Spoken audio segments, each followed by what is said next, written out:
Halo guys, jumpa lagi dalam video pembelajaran di channel Kurniawan Lin bersama Pak Kur. Ya, gimana anak-anak Pak Kur yang di kelas 7? Pak Kur senang sekali nih. Banyak sekali yang merespon dengan baik dan mengirimkan hasil dari melukis sudut istimewa yang sudah Pak Kur jelasin di video sebelumnya. Di video kali ini Pak Kur akan melanjutkan untuk menjelaskan bagaimana cara melukis sudut istimewa yang besarannya 120 derajat, 135 derajat, 150 derajat, dan 180 derajat. Oke, Pak Kur harapkan anak-anak Pak Kur dapat menyimaknya dengan baik, sehingga nanti anak-anak Pak Kur bisa mencoba melukisnya di rumah masing-masing. Oke, mari kita simak bersama-sama. Oke, baiklah anak-anak Pak Kur. Yang pertama ini Pak Kur akan melukiskan sudut yang besarnya 120 derajat. Tetap menggunakan alat yang sama, yaitu jangka dan penggaris. Oke, langkah pertama kita buat satu buah garis lurus. Kita namai dia AB.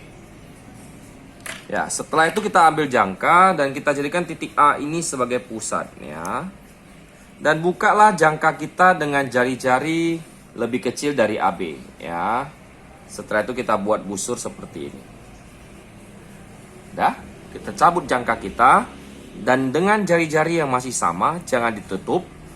Kita tusuk di titik perpotongan ini. Perpotongan dengan garis AB ini sebagai pusatnya. Kita goreskan busur seperti ini mengenai busur yang pertama tadi. Jadi di sini terjadi lagi satu perpotongan. Oke, jadikan ini sebagai pusatnya.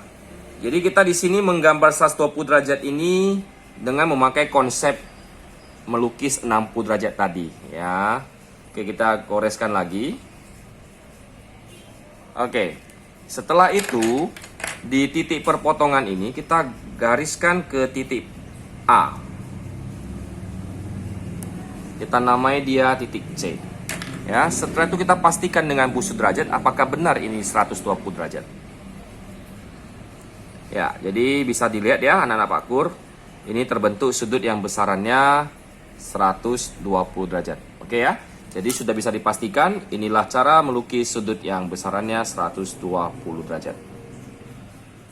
Oke, ini yang kedua, Pak Kur akan melukiskan sudut yang besarannya 180 derajat dengan jangka dan penggaris. Sebenarnya ini kan gampang untuk membentuk sudut 180 derajat, tinggal gambarkan satu garis lurus itu sudah 180 derajat.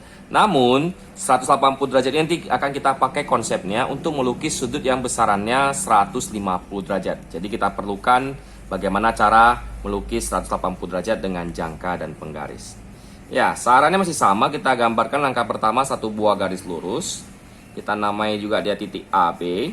Setelah itu dengan titik A sebagai pusatnya.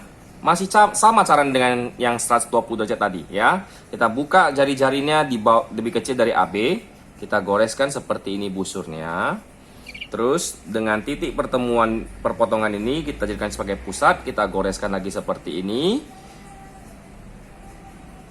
Kita goreskan lagi seperti ini. Ini tadi sudah membentuk 120 derajat kan? Nah, kita lanjutkan. Jadi dengan titik perpotongan yang kedua ini jadikan sebagai pusat, kita goreskan satu lagi di sini. Nah, oke. Setelah itu, inilah perpotongan ini kita hubungkan dengan garis yang tadi dengan titik A. Ya, jadi kita hubungkan. Oke, kita sebutlah dia misalnya titik C.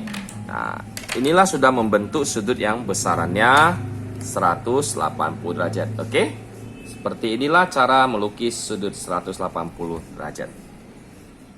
Oke, ini lanjutan yang ketiga, yaitu sudut yang besarannya 150 derajat. Jadi cara pertama, cara kedua, dan ketiga ini saling berkaitan ya. Oke, kita lihat cara melukis 150 derajat. Yang pertama tetap sama dengan membuat satu buah garis lurus. Tetap sama, kita namai AB ya. Masih sama dengan cara sebelumnya, titik A sebagai pusatnya. Kita goreskan busur seperti ini. Terus ini jadi titik pusatnya sekarang. Ini kita buat pertama. Kedua, ini membentuk 120 ya tadi ya. Sekarang ini yang membentuk 180. Oke, nah sekarang di titik ini dan di titik ini kita jadikan sebagai pusatnya ya. Kita jadikan sebagai pusatnya. Kita goreskan satu goresan seperti ini busurnya. Begitu juga dengan yang di sini sebagai pusatnya. Kita goreskan seperti ini.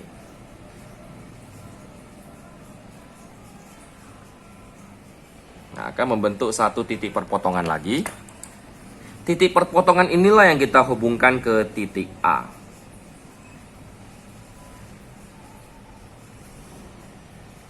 Kita namai dia C.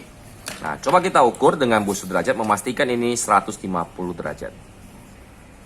Oke, baiklah anak-anak Pakur, lihat ya. Di sini jelas membentuk sudut yang besarnya 150 derajat. Oke, demikianlah melukis sudut yang besarannya 150 derajat.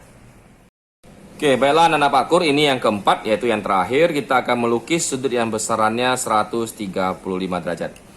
Oke, jadi langkah-langkah ini sama dengan langkah-langkah sebelumnya. Jadi ini semua saling berkaitan ya. Kita gambarkan satu garis lurus, kita sebut dia AB. Terus jadikan titik A sebagai pusatnya. Kita buat satu busur seperti ini ya, sama dengan langkah-langkah sebelumnya. Setelah itu ini jadikan pusatnya. Gores seperti ini. Terus kita gores membentuk 120 derajat. Terus kita gores membentuk 180 derajat seperti ini. Dan membentuk 150 derajat berikutnya. Oke. Nah, jadi dari titik 150 derajat ini kita tandai. Nah, sekarang titik 120 derajat dan titik 150 derajat jadi pusatnya untuk melukis yang besaran 135 derajat. Oke, kita gores seperti ini busurnya. Dan titik 150 ini jadikan titik pusatnya. Kita gores seperti ini busurnya. Terjadi perpotongan di sini. Nah, dari sinilah kita tarik hubungkan ke titik A. Oke, kita namai dia titik C. Ya. Jadi demikianlah melukis 135 derajat. Kita coba ukur dengan busur derajat apakah pas. Ya, jadi anak-anak Pakur lihat di sini ya. Ini adalah sudut yang besarannya 135 derajat. Oke. Jadi demikianlah melukis sudut 135 derajat. Ya, demikianlah cara-cara melukis sudut istimewa 120 derajat, 135 derajat, 150 derajat, dan 180 derajat. Sebenarnya masih ada beberapa cara lain untuk melukis sudut-sudut istimewa tersebut. Namun Pak Kur pilihkan cara yang paling sederhana untuk anak-anak Pak Kur sekalian. Jadi silakan dicoba, dan kalau sudah selesai mencobanya boleh dikirim ke Pak Kur. Oke, selamat mencoba dan sampai jumpa lagi di video pembelajaran berikutnya. Dadah!